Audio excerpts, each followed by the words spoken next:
Ezra, Kabanata 8. Ito ang listahan ng mga pinuno ng mga angkan na dinalang bihag sa Babylonia at bumalik na kasama ni Ezra noong panahon ng paghahari ni Artaxerxes. Sa angkan ni Phinehas ay si Gersom. Sa angkan ni Itamar, si Daniel. Sa angkan ni David ay si Hatus na anak ni Sikanias. Sa angkan ni Paros ay si Zacarias at ang mga kasama niyang 150 lalaki. Sa angkan ni Pahat Moab ay si Eliehonai na anak ni Zeraias at ang kasama nilang 200 lalaki. Sa angkan ni Zatu ay si Sikanias na anak ni Jahaziel at ang kasama nilang 300 lalaki. Sa angkan ni Adin ay si Ebed na anak ni Jonathan at ang kasama nilang 50 lalaki. Sa angkan ni Elam ay si Isaya na anak ni Atalias at ang kasama nilang 70 lalaki. Sa angkan ni Sefatias ay si Zebadias na anak ni Mikael at ang kasama nilang 80 lalaki. Sa angkan ni Joab ay si Obadias na anak ni Jehiel at ang kasama nilang 218 lalaki. Sa angkan ni Bani ay si Selomit na anak ni Josephias at ang kasama nilang 160 lalaki. Sa angkan ni Bebay ay si Zacarias na kanyang anak at ang kasama nilang 28 lalaki. Sa angkan ni Azgad ay si Johanan na anak ni Hakatan at ang kasama nilang 110 lalaki.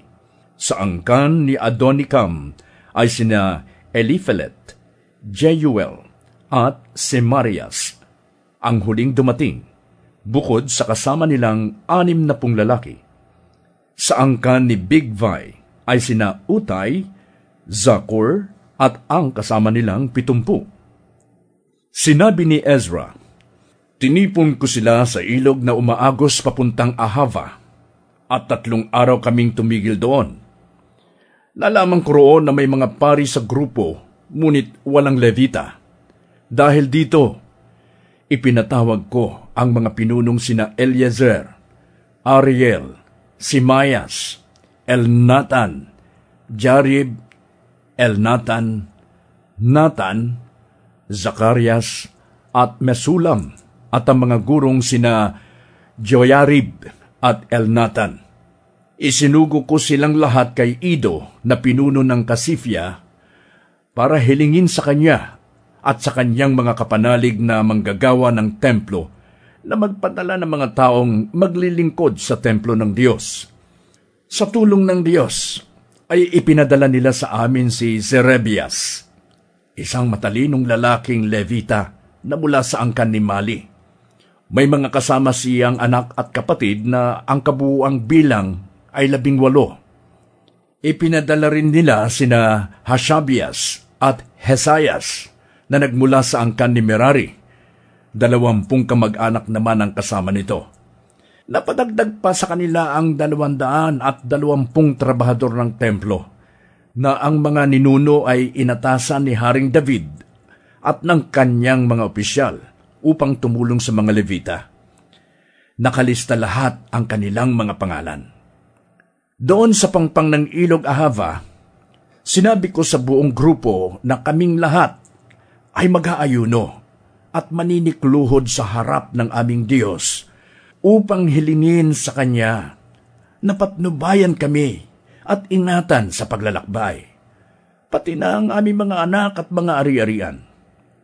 Nahihiya akong humiling sa hari ng mga kawal na magbabantay sa amin laban sa mga kaaway habang kami naglalakbay, sapagkat nasabi ko na sa hari na pinapatnubayan ng aming Diyos ang lahat ng nagtitiwala sa Kanya. Napopuot siya at nagpaparusa sa mga nagtatakwil sa Kanya. Nag-ayuno nga kami at hiniling sa Diyos na naway ingatan kami at pinakinggan naman Niya ang aming kahilingan.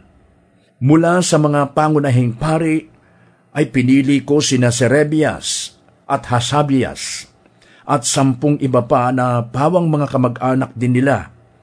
Pagkatapos ay tinimbang ko at ibinigay sa mga pari ang mga pilak, ginto at lalagyang ipinagkaloob ng hari at ng kanyang mga tagapayo at mga pinuno at ng buong Israel upang gamitin sa templo.